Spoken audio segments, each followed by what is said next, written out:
Welcome to Rebound and Recover. My name is Sarah G, your host. This podcast is dedicated to women's health, connection, and shared experiences. My objective is to have quality conversations with chosen guests and contribute to bring awareness and knowledge to the community. Harmine, Hey, welcome. thank you. Our first guest. How are you? Very good, very good. You just got a little stretch going on. Oh my How are you God, feeling? yes. So good, so good. I did not expect that. Good. I figured before we sit for 45 minutes to an hour, might as well make you feel a little better, you know? Very much appreciated. My body thanks you because the training this week has been a little bit hectic. So it's going to help for the rest of the training that I have planned for the rest of the week. Amazing. Listen, you are Black, Haitian descent, queer woman, pro football player, and emergency physician. Listen, I see that you brought your jersey here. I did. Before we dive into all your different titles, you want to tell us what this jersey means to you? Oh my God, yeah. That is my All-Pro jersey. That's a jersey that I earned last season. So 2025 was my first season in the WNFC. The WNFC is a professional football league in the States. Very, very high quality players, high quality league that is set to allow professional football athletes, women specifically, to be able to be paid to play, because that's one of the things that we have, unfortunately, as professional women athletes. Oftentimes we don't get paid, or if we get paid through sponsorships, Right. et cetera, et cetera. So very, very difficult to be able to get everything that we deserve. And this league is set out to make sure that we get what we deserve because of the level of play that we're able to provide.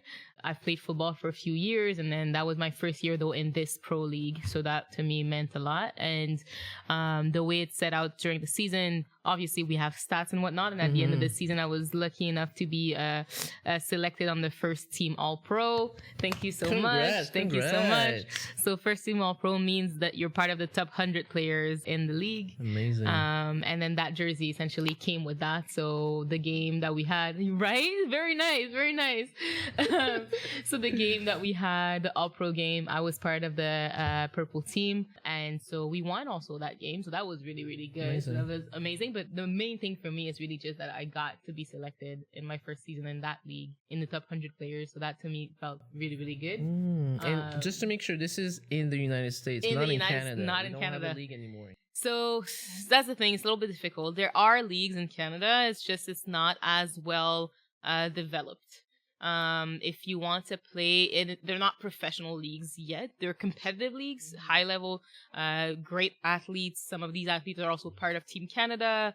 Some of those athletes we've played together to go to Finland for the World Championship in 2022. There's another one coming in 2027. There's a league in the West that's well formed, let's say. They have a bunch of different teams. And there's one in the East, the Central Canadian Football League for women as well. That includes a team in Montreal. So the Montreal Blitz is a team that we have here. So if you're from Montreal, please I go remember and support. finishing McGill Yes. 2005, and some people I knew that were playing for the Blitz. I've been There we watching go. the Blitz. They There we still go. exist. They still exist. Absolutely. Absolutely. And they really, really want to make sure that women have a spot to be able to play high-level football even here at home. Great.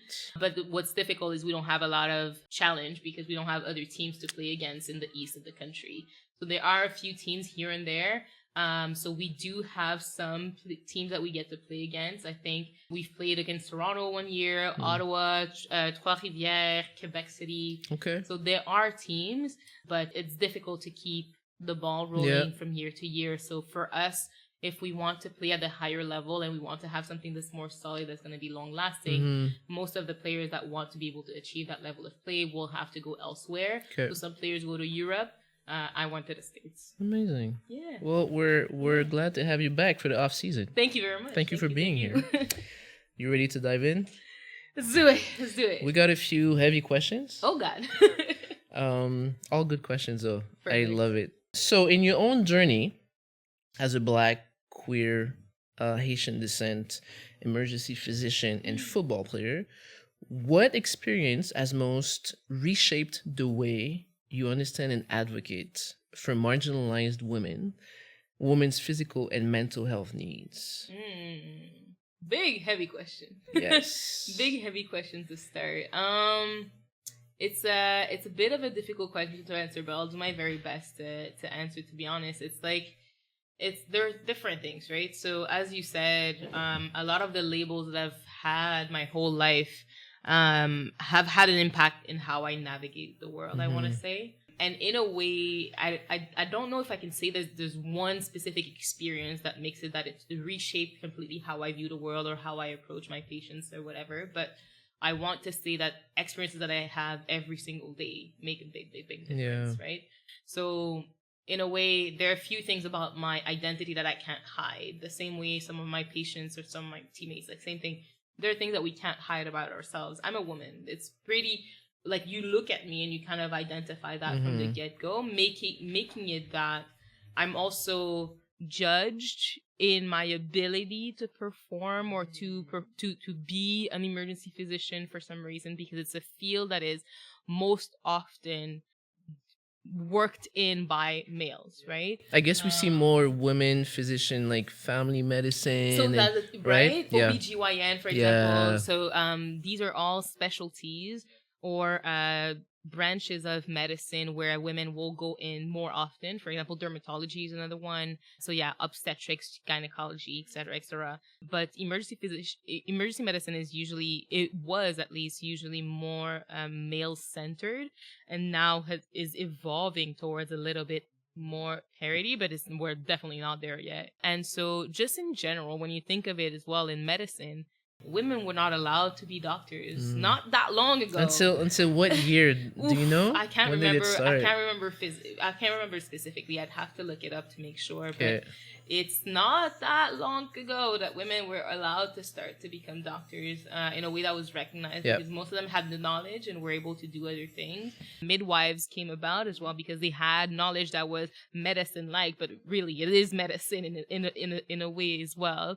But we didn't want to give them the title of doctors, so we're giving them different titles, right? But now women are allowed to pursue medicine. They're allowed to perform in the field. They outperform very often males as well in the field. In any specialization, there's no restrictions, right? Yeah. So you take, for example, in surgery, there are studies that came out that have shown that, for example, patients of female surgeons have better outcomes than patients of male surgeons for similar procedures, et cetera, et cetera. So you're looking at that and you're like, interesting, because initially we were saying that women were not good enough, were not smart enough to be able to pursue medicine. Yeah. And now we have studies that show the opposite, quite the opposite. So it's kind of interesting. But then there's also the fact of like, okay, well, as a woman, people will assume that, oh, you're not supposed to be in medicine, or you don't know enough to be there, whatever. Still now. Still today. Wow. Okay. Of course. Wow, okay. It's completely, but they will never say it this way, right? And right, that's right, the whole right. concept of like discrimination and like microaggression and whatever. Yeah. That's the whole idea is they won't look at you saying you're not supposed to be there, but they will question you being there as if that question is normal, and they won't question your male counterpart. So if I walk into a room, I have my scrubs on. My scrubs clearly state my full name, Dr. Harmine Christina Léo. I have a type of scrubs that when you have that color in our hospital, that means that you're usually a physician. Yeah. I have my hospital cards next to me. I have my stethoscope around my neck, and I introduce myself as doctor. Yeah. And patients will still call me nurse. And Stop. I swear, but it's. And, I'm not surprised. You know, and it's not to say like I immensely respect the work of our nurses, and I'm not insulted to be called a nurse, because nurses are excellent and amazing at what they do. What is insulting to me is that you assume that I cannot be anything other than. And you mentioned doctor, despite the fact that I gave you an identification for who I am, right? So your brain is so ingrained with the idea that I cannot be a doctor, that even though you have all of the signs flashing into your face, you're still assuming I'm something else.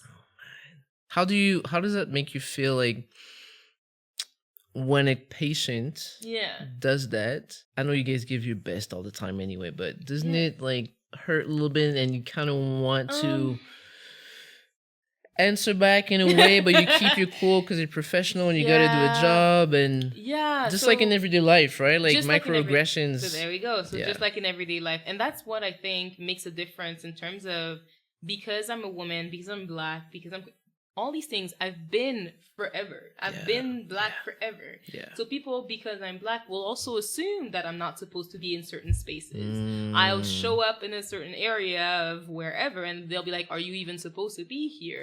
Do you even have the means to be there? Are you trying to do something that you're not supposed to do because of how you look?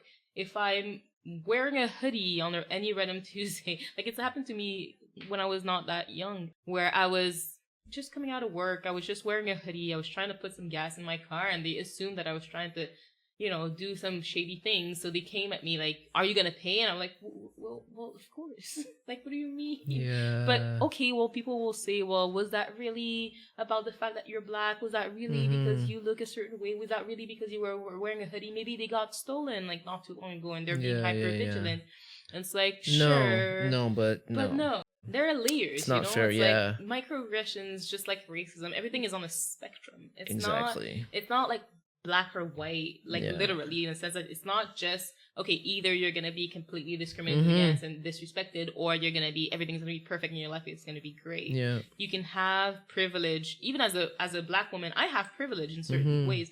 I'm physically able. I don't have any discrimination based on the fact that my body is able to move a certain way, that I'm able to go up and down the stairs, no issues whatsoever. So I have privilege, even in my status as a woman that is Black. But I also have some disadvantages that are put upon me just because of those labels that I have. And that's the part that kind of sucks. I don't have any control over the fact that some patients, especially like I treat patients of all ages, right? So some of these patients come from a time where there was still segregation. Some of those patients come from a time. That's literally what they know. And it's not like they're not trying to be me. It's just they're trying to also adjust to a world that has shifted completely. And they come with some biases and impressions of life that are still very much ingrained in the way that they see the world.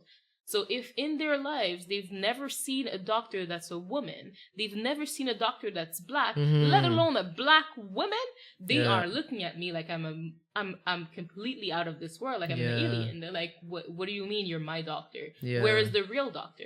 Okay, well, if you are a doctor, you're probably just a student, right? So where is your boss? Oh no, it's me. I'm the boss now.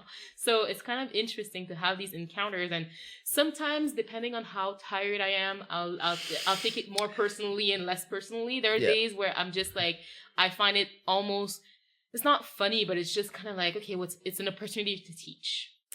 So sometimes I'll just be like, okay, let me just have that conversation with them very slowly. Well, yes, I can also be your doctor and whatever. And then sometimes the wife is going to come in the room and be like, honey, stop hassling her. And like, she's a doctor. Like, we're old now. We have to recognize that doctors look different than what we had when we were growing up. And then they'll learn from that experience and then adjust and talk to me in a way that's respectful. That's the main thing. Talking about fatigue though, you are also allowed to be, and one day be like, I'm not getting into this, because the fatigue of explaining, advocating for, again, you have a few boxes, right? Yeah. Black, and I have the same. Black, queer, woman, pro athletes, so we look a certain way. So sometimes, I don't know about you, I get misgendered still sometimes. It's tiring.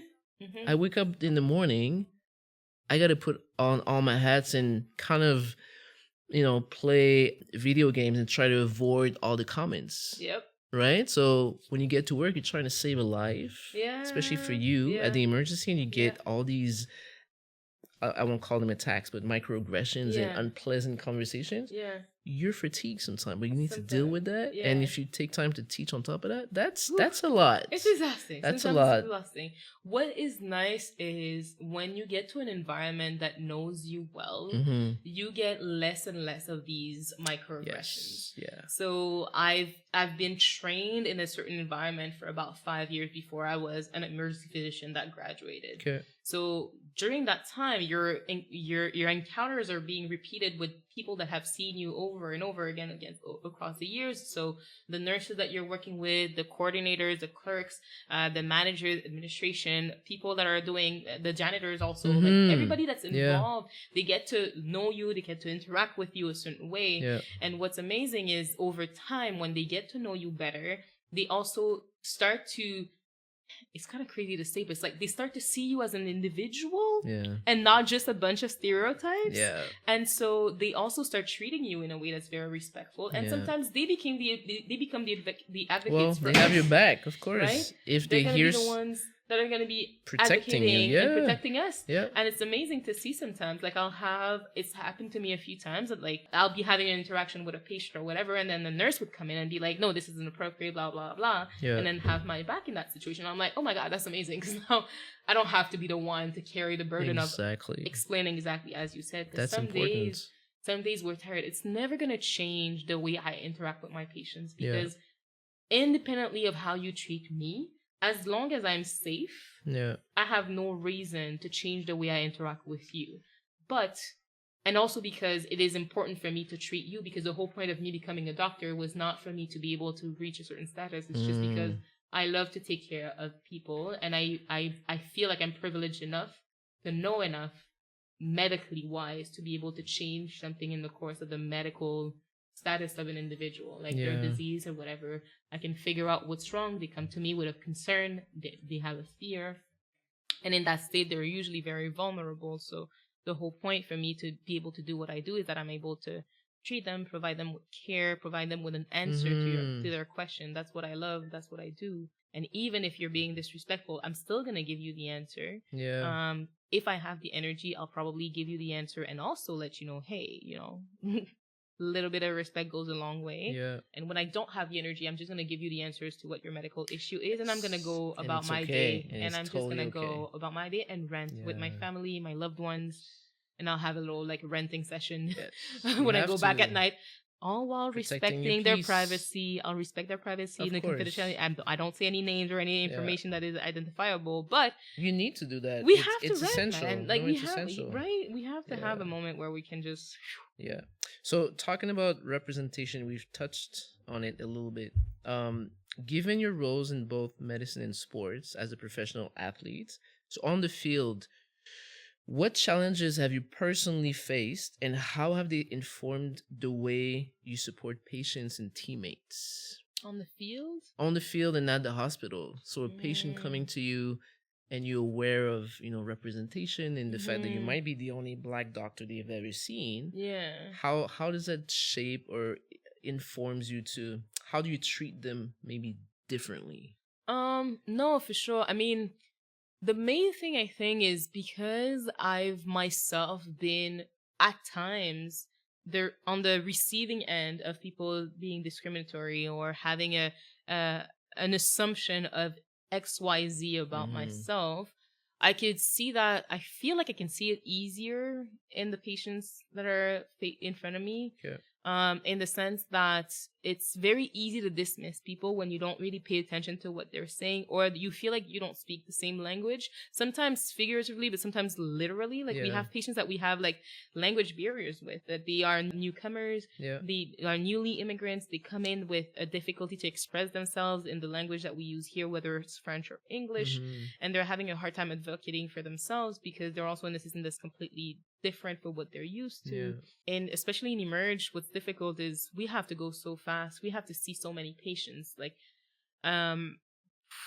we have a big load, and if you don't take the time, you might not be able to get to the root cause of whatever is bringing them to the emergency department. But sometimes we don't have the energy, or we don't have the time, or we don't have the capacity to take that extra minute or 2 or 10 or 20 to be able to figure out, okay, what's going on with this patient that is having a hard time expressing themselves. I have to find a translator for them. And these little things, right, seem so basic and they seem so essential, which they are. And I agree. But when you take that in the middle of a system that is having a very, very hard time functioning as it is, all these little extra layers of difficulties, making that some providers sometimes choose the quick, and it's fast paced because they're at the emergency. Exactly. So we need to care right now. Exactly. And we need to get things done quick. Yeah. So are you gonna take that extra 10 minutes to find the translator and blah blah blah? Or are you gonna kind of like understand enough to be able to make a decision? And take those 10 minutes to be able to see another patient that might be very, very sick. So it's not to say that there's a right or wrong way to do things, but there's a way that is more human oriented, that is more more caring towards the person that you have in Mm-hmm. front of you. And I do think that because I've seen myself be dismissed, I have a tendency to be very, very, very careful as much as I can to not dismiss patients that are standing in front of me. Yeah. You know? And do you find sometimes there's more not discrimination, there's more dismission towards women or men? dismissiveness Yeah. in the healthcare field? Yeah. Oh my god, towards women all the time. Really? Of course. That's the way it's even taught in med school. It's kind of scary to say, but It's taught in med school.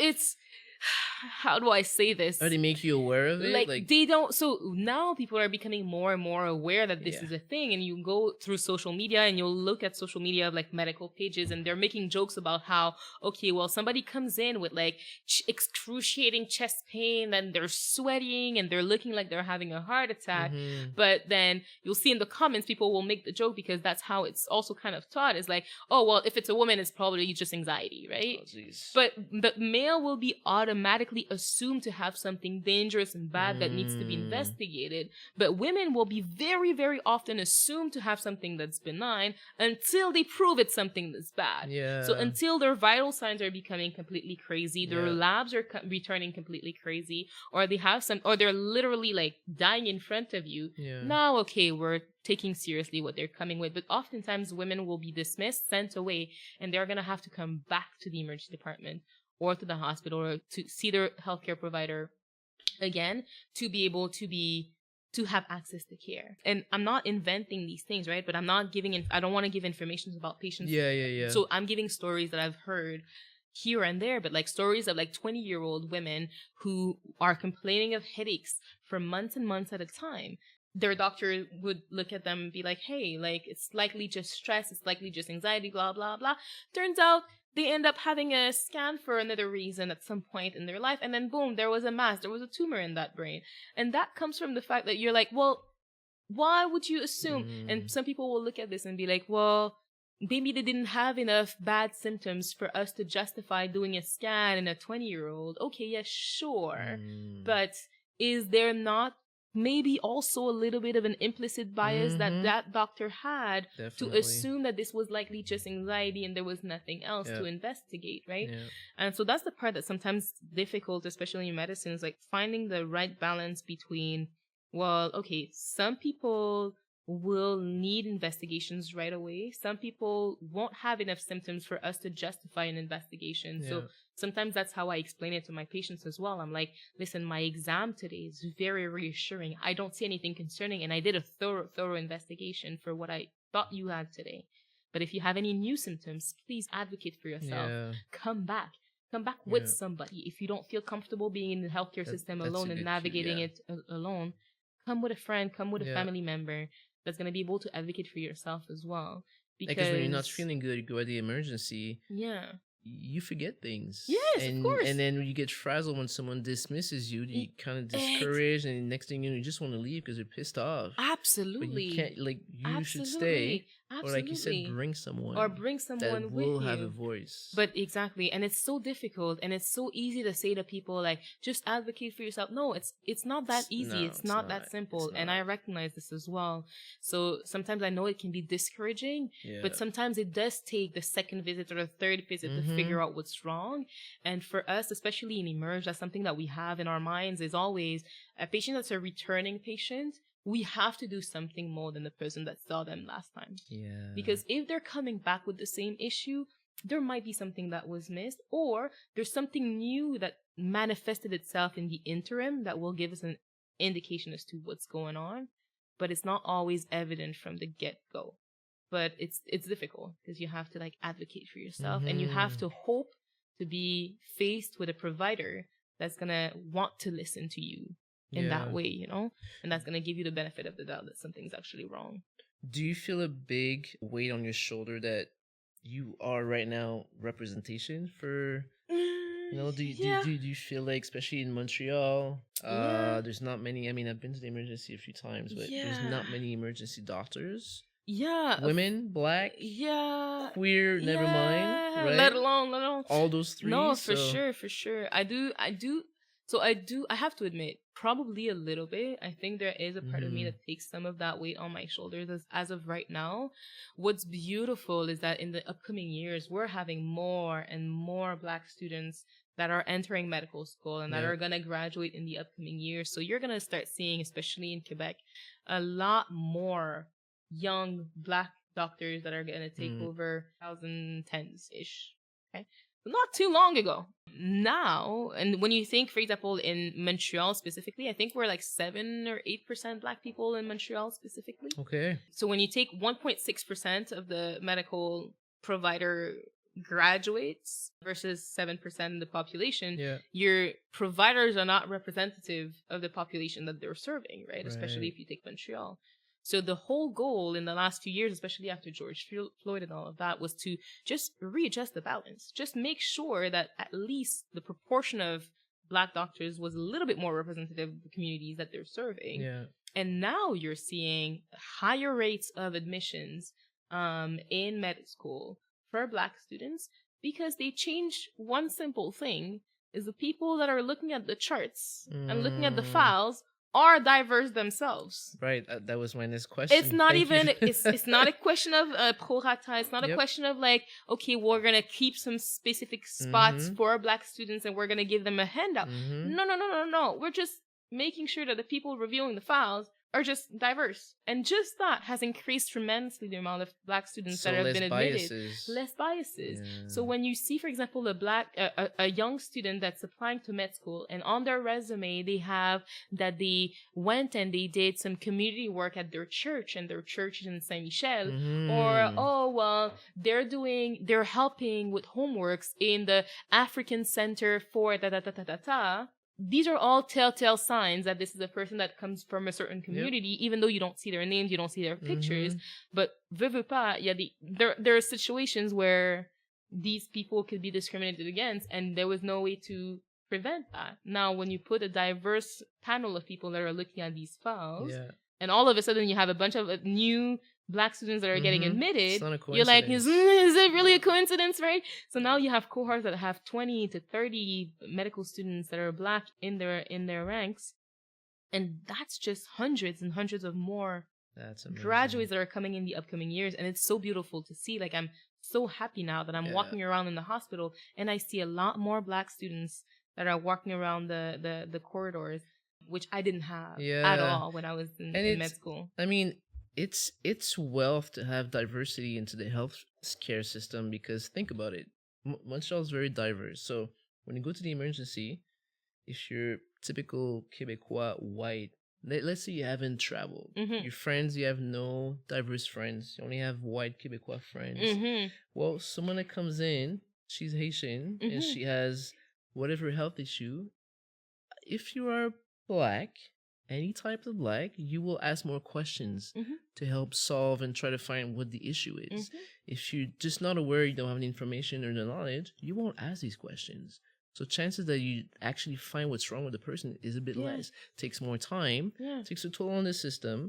They're going to send them home most likely, and then it's a whole cycle. When you have diversity, we'll ask your colleague, hey, this person's been telling me that. What do you think about it? What's your experience? It's actually better for all the staff. Right? Quicker, finding answers. And then, long-term alleviating some of the healthcare issues we have. So absolutely. And it's kind of crazy because so many stories have also come out over the years of, like, for example, patients that were assumed to have mental illnesses. For example, they were coming from a certain community. They are in their hospital room waiting for the doctor to be seen. And then the nursing notes will say something under the realm of patient talking to themselves, blah, blah, blah, blah. We'll add consultation to psychiatry. When the patient was just in the room, either praying because they wanted to, like, have some sort of, like, comfort in this situation that was scary. So they're just praying, but they're praying out loud. Soothing themselves in an environment that where they're very, very vulnerable, or we've heard stories of, like, women patting their head because they have a weave and they have braids, and it's so itchy and it's hurt so much. And then you'll see notes in their chart of like patients self-harming. Stop. And you're like, come on. Like there's just like, okay, yes, the head patting thing. But if you don't know what it is, but that's the thing. But depends on who's in front of you. Why, if you've never seen this, you're like, why is this woman hitting her head? She's just trying to scratch without scratching to not destroy the braids that she has on her head because they're just freshly made and they have to stay looking good, right? Yep. So it's like all these things. You're like. And that's what we mean when we say cultural literacy. We don't necessarily want to assume that everybody has to have perfect cultural literacy, because I have great cultural literacy when it comes to Haitian culture, Black culture in North America, etc., etc. But I'm limited in terms of like a lot of other cultures. Yeah. But the difference is, am I able to recognize that I'm limited in my knowledge of other cultures and then have the just basic respect to ask questions to understand and not assume and not decide that I know just because it looks different from what I've been confronted with before. That's a big difference. And that's huge. It's big. Things are changing, fortunately, and because now you have more people that are more diverse, whether they're women, whether they're queer, whether they're Black, or coming from different religions, that are joining these circles that were usually very, very restricted, very, very male dominated, white dominated, etc., etc. Now, because it's more diverse, now we're becoming also more cognizant of things that need to be improved on, for example, in the curriculums, right? Yep. So back in the days, for me, like when you were being taught certain diseases, automatically they would tag those diseases on certain populations and whatnot. There's a difference between a disease that is more prevalent in a certain population because of the geographic region that they're in, whatnot, and just like an assumption of, well, all people that are like this have that, which when you teach it this way to medical students, they understand it as truth because on their exam, they're expected to put that as an answer. So then they come out of school and they keep repeating those patterns because that's what they've been taught. So if you're not careful and mindful, so you're creating biases like in school early on. So now things are switching since 2020 because now they have reviewed the curriculums in the med schools across the country because students that were of Black descent, that were of second generation immigrants, that were diverse, put their heads together, confronted the faculties and said, hey, it's enough. Like, you guys are teaching things that are completely out of this world. It needs to be changed. So they reviewed the curriculum with them, adjusted a bunch of things, and we're like, okay, well, now we're going to put, for example, in our little vignettes, the little clinical vignettes that we're using to teach certain things, we'll put families that are queer, for example, but that has nothing to do with no diseases. It's just, it's a queer family. Okay, good, because you're going to have normal queer families. It is also part of the norm, but you have to teach that to students in that way, and then you're removing all the discriminatory just to justify normal, as you just said. I'm understanding the normal meaning like no diseases, no, right? Not normal as in no assumption about having anything. Queer as in 2 women or 2 men. Or also trans, or also the whole community. Absolutely. I like that. For example, like teaching students that a trans man can come to the hospital looking for care for something that is completely unrelated to the fact that they're trans. Let's shift our focus from sure. Hell, we could talk about this for hours. Absolutely. By the way, we're gonna dive into identity, misgendering, and biases again, because we can't go away from biases. Do you remember the Olympics, Paris 2024? Yes. Boxer Iman Khalif. Remember that whole story? So Iman is a woman, Algerian, and she competed in the finals, which she won. Got her medal taken away because media, whoever assumed she was trans or different woman, it was not fair. She was too tall, too muscular, too strong, and it created a whole uproar and a lot of scrutiny about who she was until it came out that she's a biological woman, right? How did you react to, first of all, watching her box and the whole scrutiny around sex, and the fact that also there's a few questions. The fact that also these issues do not arise when we have differences in male. I'm talking like heights. Yeah. The biggest kid right now in the world in college basketball is from here, from Quebec. He's 7'3", I believe. Okay. He's huge. Of course, there's, Yeah. you know, do we talk about that and how it's not fair because he can just put the, the net is at the, almost at his head. Yeah. We don't talk about that, but why do we talk about that for women?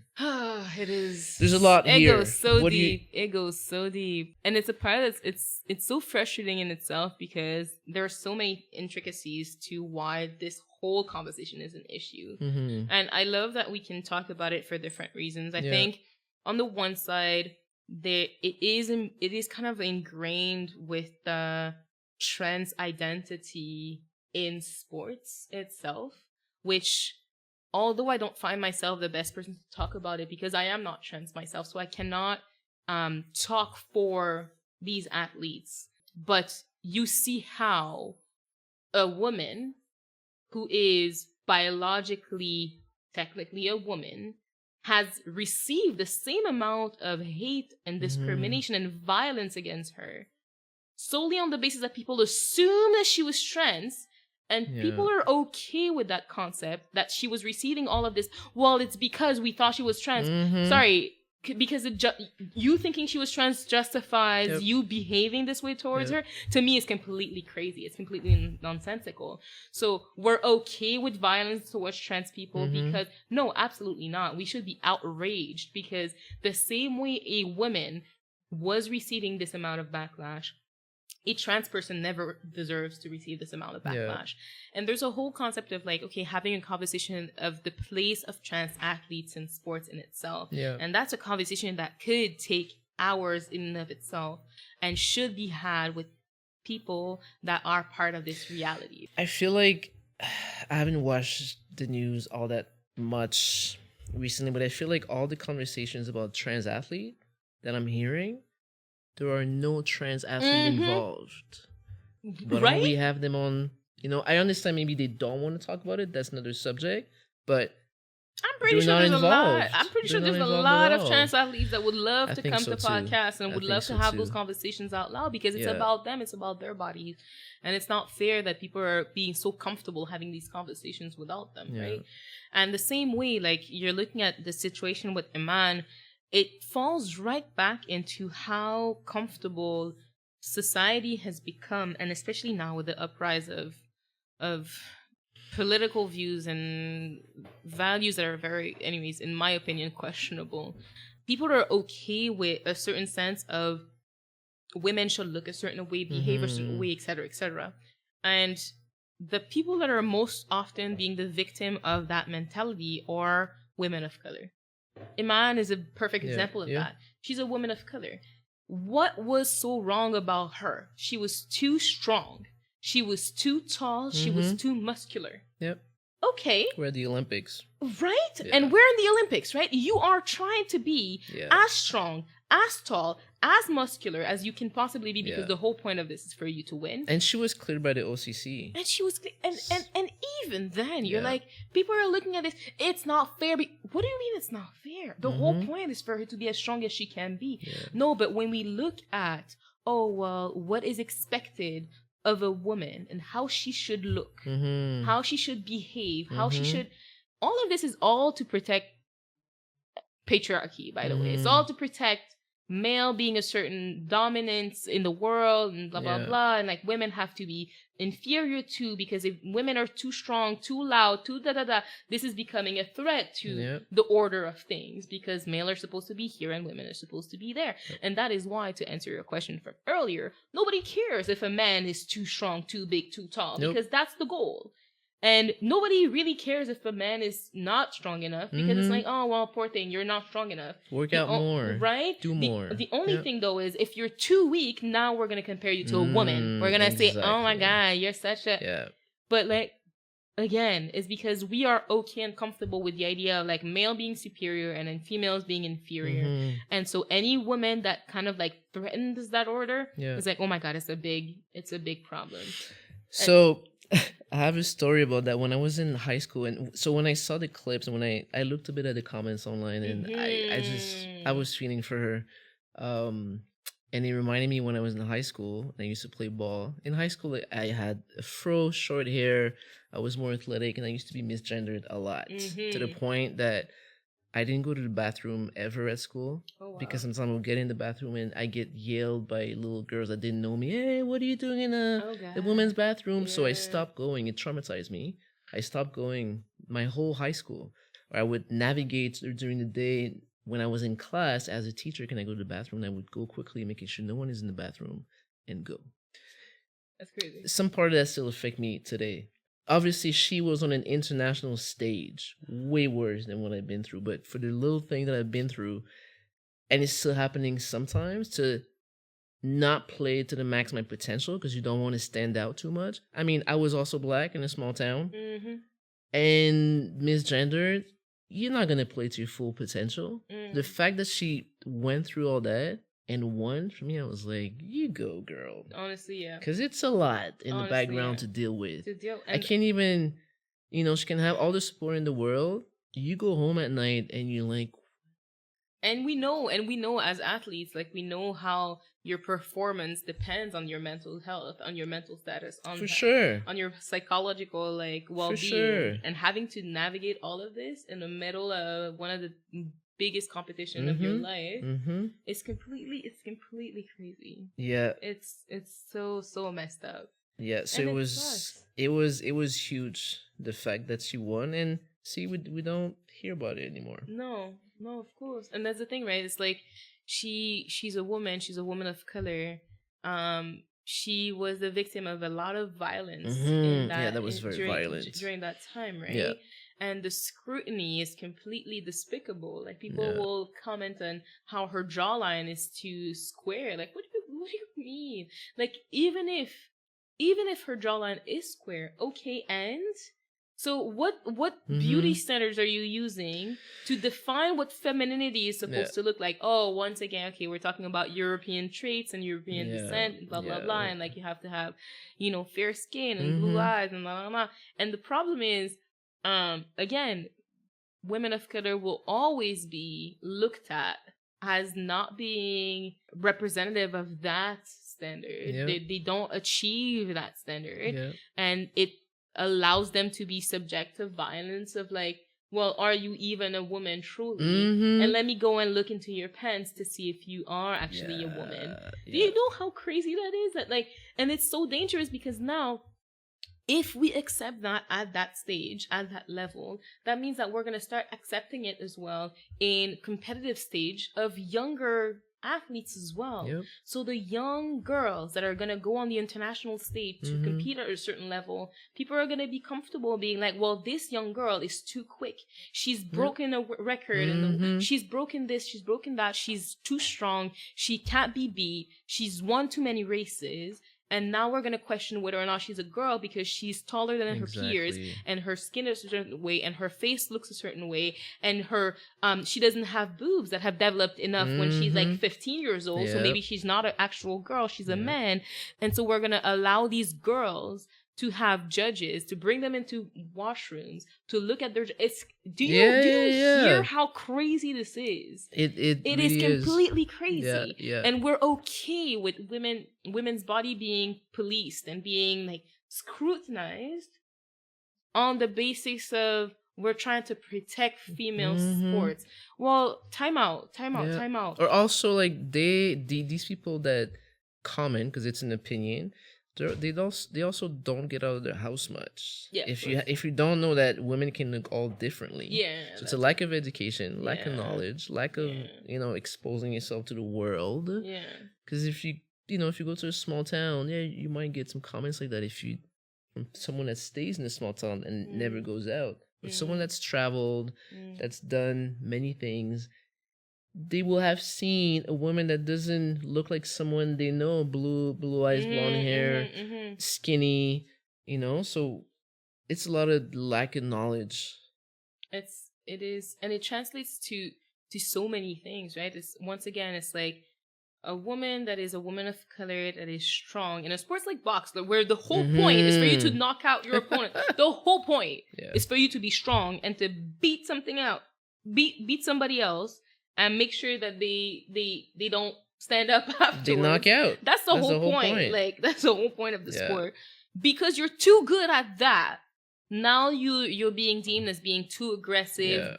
You're dangerous. When the whole point of that sport is for you to be dangerous, technically, guys. Like, and it's in a way that's still safe for the opponents and blah blah blah.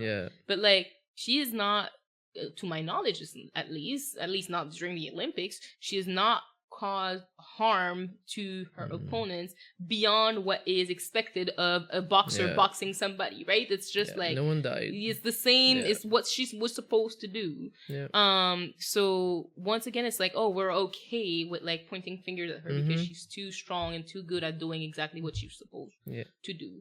And the same way, like we were talking earlier about like being an advocate for yourself in the healthcare system and whatnot, when you're a woman, of color, et cetera, and that's the part that's sometimes difficult. Is like, I've had conversations, not like very recently, even last week, I was giving a lecture on like implicit biases in the emergency department, and how sometimes we don't even realize it, but there are things that we assume and that we do.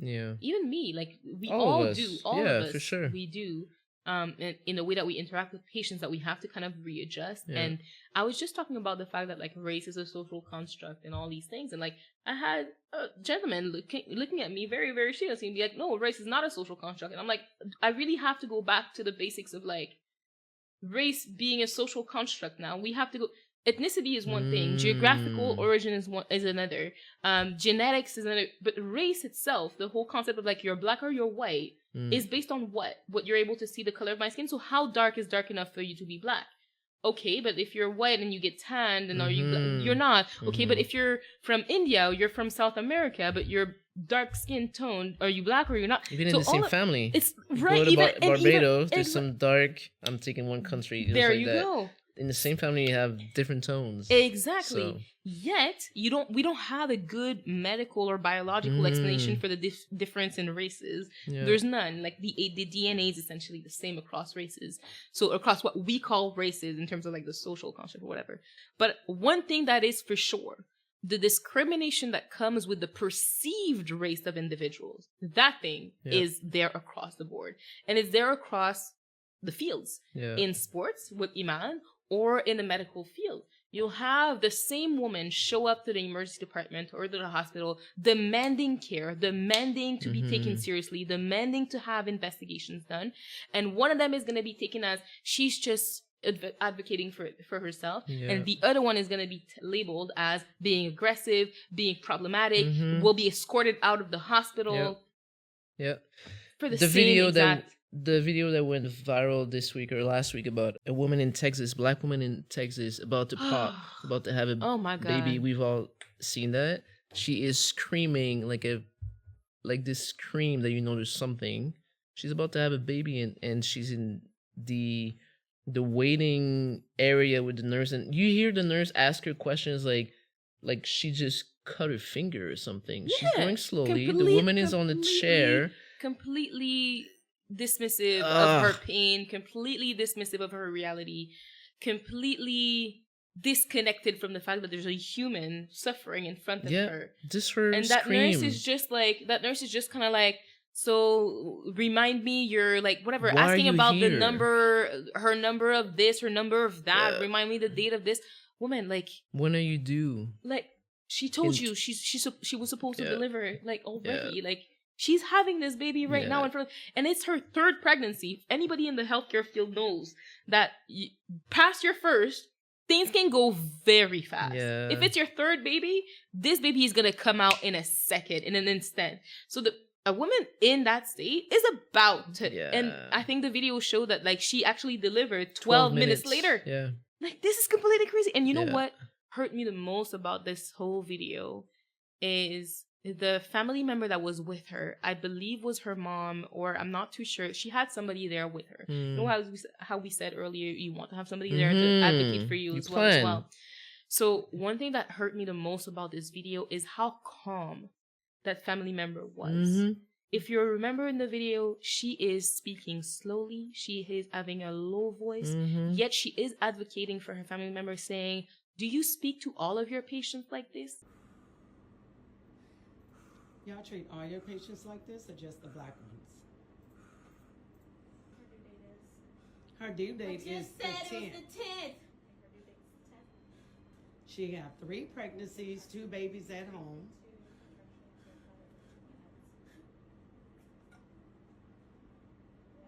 I bet y'all listen next time.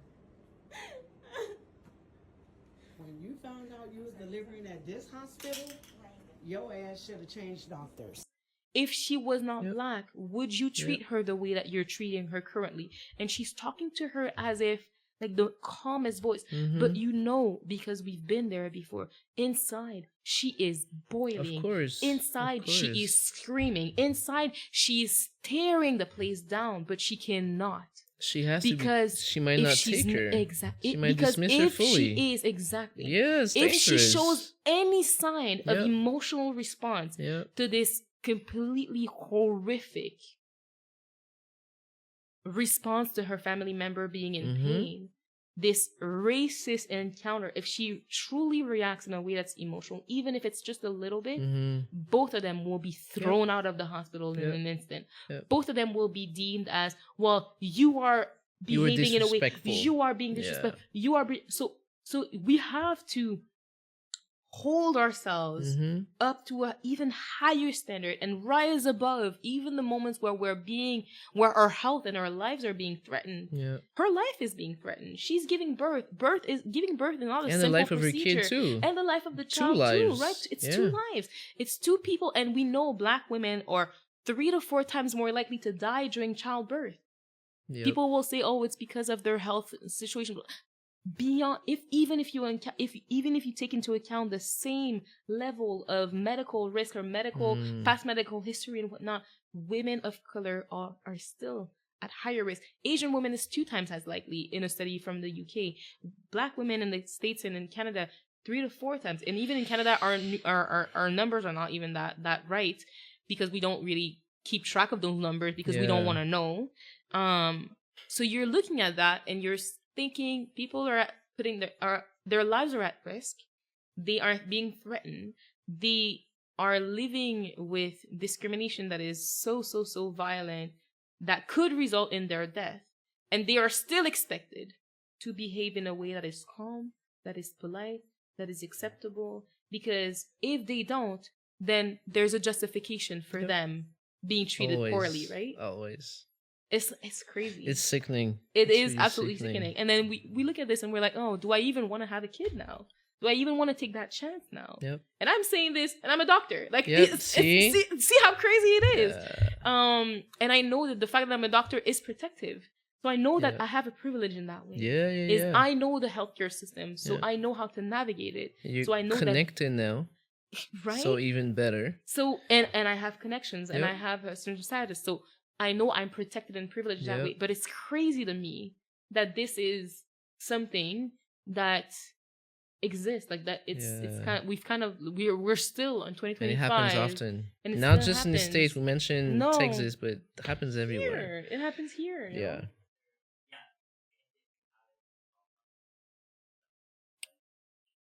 Yeah, that's a very, very good question too. I think there's no like right way to do it.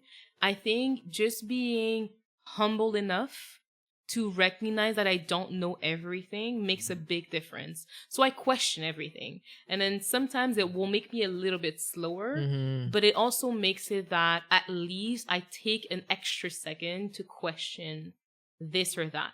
So for example, for a patient that I see that I would want to have an assumption about, I stop and I look back and I question my even decision to do this or to do that for that patient, for example. So a patient, for example, that I'm like, okay, well, are they really having any issues, or are they kind of complaining when nothing is really wrong? My desire is to send them away. Well, okay, do I have a true, proper justification to be able to say that nothing is wrong? Did I truly investigate all of the things that could be wrong? If I forget that this patient is even in front of me and I close my eyes and I'm just like, okay, it's just a case on an exam, for example, like, what are the tests that I need to do to eliminate all of the bad diseases? Have I at least done that for that patient? Yeah. And then if the answer is yes, then I know I can safely discharge them and send them away. But then the difference for me is really in the way that I approach that patient, in the way that I justify discharging them and sending them away. I won't say nothing is wrong with you.